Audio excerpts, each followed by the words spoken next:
No, we didn't. We didn't want it, despite the fact that we had a lot of oppressions. It is very hard to refuse from the citizenship of your country and apply for the citizenship of another country.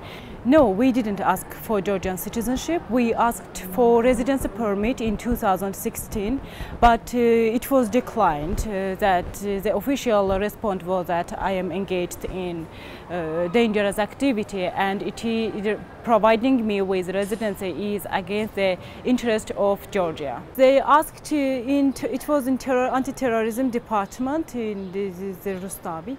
So they asked me when first I arrived in Georgia, what am I doing here, and what is my profession, and whom do I live here, and for which organization do I work here. They asked questions related to my professional activity and information about my family members. When they refused you, they said you were activist or somehow in Georgia, but what was the danger? Why did they refuse? They didn't give any explanation regarding this refusal. They just told that I am engaged in dangerous activity here. So I am a journalist. I don't have any other activity here. And still I am engaged in journalism. I am fulfilling my professional activity. They didn't give further explanation about it. So you mean that being an activist journalist from a foreign country in Georgia is a risk for Georgia? When it comes to the relationship between Azerbaijan and Georgia, yes. Residency of journalists like us doesn't respond to the interest of Georgia as well. And they have received this order about not providing us with residency. They have received this order from Azerbaijani authorities since the end of 2016. So you stayed there as a tourist, right? With my child and with my husband. In which media? I have collaborated with IWPR, currently with OCCRP, but mainly I collaborate with Meydan TV. Afghan received threat in Georgia? Threat existed. He was followed by people here, people who he claims that people who serve to the intelligence service, the security service of Azerbaijan here. Yes, they didn't directly in writing SMS or searching through Facebook. It would it wasn't there. It would be a direct way of oppression to him. But they just continued the surveillance, and they followed him, and they needed to know the direction. And where he lives, whom is he meeting with, and where is he going mainly. Did he inform the media or social networks of those following people? So he informed he wrote about in his Facebook posts, and media was informed about it as well. And even recently he gave an interview to the Voice of America, Azerbaijani service, and yes, the media knew about the threats. And what did they do about that? They were just silence, nothing.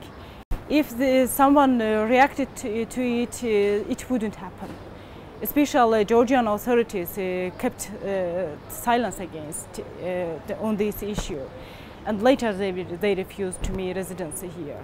Why do you think the kidnapping arrived 2 years after leaving your country? Do you think they were searching him? Why 2 years after? Afghan claims that he has been kidnapped by the security guys of Azerbaijan. They think that we have information that his abduction was planned in 2015, but there was some scandals in Azerbaijan, and you know that this security minister was dismissed from his post, and they just restored this security ministry and later started again. What happened exactly? Can you describe a little more with all the details you have, what you know about this kidnapping? So it was on 29th of May. He called me between 7 and about 7 o'clock, 7 p.m. and asked if I need something for home. I told that yes, and he said that he's coming to home and he had to be at home in 15 or 20 minutes. So he took bus on his way to our house, and when he got off the bus, he was abducted in 100 meters away from our house.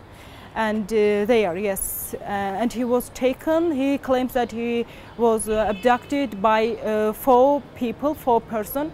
Three of them were in the criminal police uniform, and one was in civil uniform.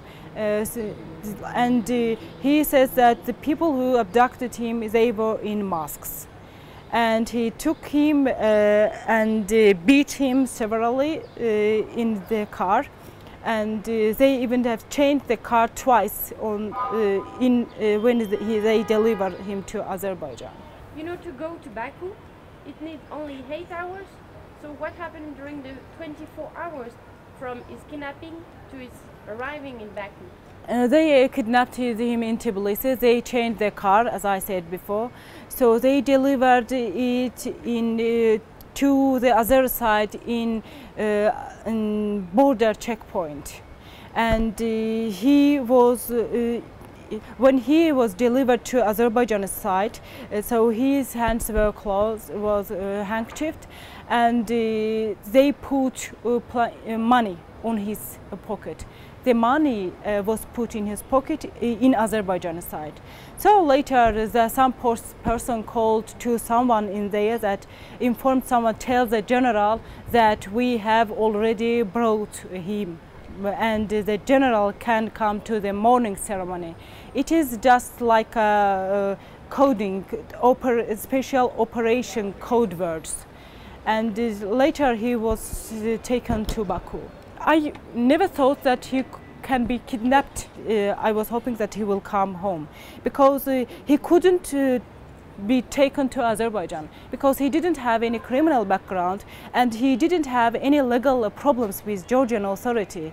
And the only way was to extradition to Azerbaijan. The only way was through legal ways. We never thought that he could taken to Azerbaijan in this way. Were you afraid for your life before the kidnapping? So we had some concerns that something can happen and we can be deported to Azerbaijan. We had this feeling, but we never thought that such kind of things can happen. We didn't have so deep feeling of threat. So we somehow were confident that it can happen only through legal ways. And since we don't have such kind of problems, legal problems, so nothing can happen to us. Are you afraid for your own safety now? Yes, I'm worried. I'm worried about safety of myself and for my kid. One member of one of my family members' husband has been abducted here. Of course, we have concerns. Do you know any other journalists in Georgia, maybe there is one, that are threatened to? There were, so Gulnur Kazumova, who was working for Radio Freedom, she received such kind of threats and they were obliged to leave Georgia a few months ago. They had such kind of threats. Till today they are being followed. Including there are activists as well besides journalists here, and all of these people are being followed. They are still being followed, and I think that it's not safe for them to live here. We have no exact idea, and if some people are allowed to follow us, they are somehow related to Georgian authorities as well. And he resisted in the car, and just they randomly stopped the car in front of the one grocery shop close to our house and beat him there in the car and handkerchief his hand with plastic handkerchief. Till that day there wasn't any physical oppression, it was just surveillance behind them. There was a TV show about his kidnapping. What did you learn there? The representative of the majority in Georgian parliament, he told the audience that there are about 30 videos they have collected, and they have interrogated about more than 100 people in Georgia, and they have about 1,000 telephone calls that they are investigating the case. But something is strange, that about 2 weeks has passed from his abduction, but neither me nor my advocate has any information about the level of investigation.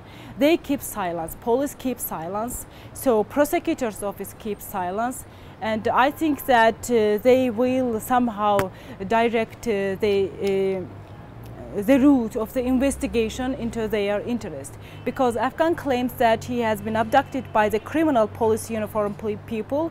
In this case, there is a conflict of interest of the police, that police is investigating this issue. That's why we applied to the prosecutor's office, that prosecutors have to investigate this issue, but they still keep silence, and police is investigating the case currently. And I don't hope that they will do it fair and impartially. The advocate asked for the videos of the border. Do you yes, he has asked about it, but there is no official response to his requests, neither from police nor from prosecutor's office. Do you know that a letter was written by 23 organizations who defend freedom of press and human rights to denounce the kidnapping? Have you heard about it? Change anything? It can change, yes. International communities' oppression of the embassies here in Georgia. I think it can change the situation. But as I said, that both police and prosecutor's office keep silence, and it's not a good sign in terms of investigation. Can you tell the exact charges that are against him? Yes, the charge which was brought against him in Azerbaijan is smuggling of about 10,000 euros. So resistance to the law enforcement, and this crossing the border illegally.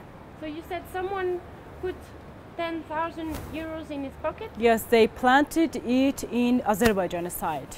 Okay. And did he save the black thing on his head during all the trip? No, his head was open till outskirts of Tbilisi. But when they left Tbilisi, they put this sack on his head. But later he shouted that he's feeling badly and his heart is aching. They took it and they put an underwear on his head and closed it here. Yes, and his eyes was closed the whole trip. Have you got any information since his kidnapping about his health, his treatment there? So he suffered from diabetics, and he wasn't provided with food and these medications first days. Later they allowed him these medications and food. Yes. And he had aches in his heart as well. He was suffering from these two diseases. What would be your message? I would ask them to all European countries to oppress to Georgian authorities, because the key of Afghan's case investigation is in Azerbaijan, is in Georgia, not in Azerbaijan. I don't expect anything from Azerbaijan side, but I hope that something can be done in Georgia, and Georgia to push Georgian government to this. We also need this interest and oppressions of the Western countries to Georgia. Otherwise, it will be impossible to claim that he hasn't crossed the border so illegally. The key is in Georgia in the investigation. Do you think United Nations should get involved in this case to do pressure or something? Yes, I think both United States and European countries have to oppress and push Georgian government to conduct fair investigation. What do you want them to do? I want them to ensure security to the journalists and activists who are living in Georgia, first issue. Second issue, to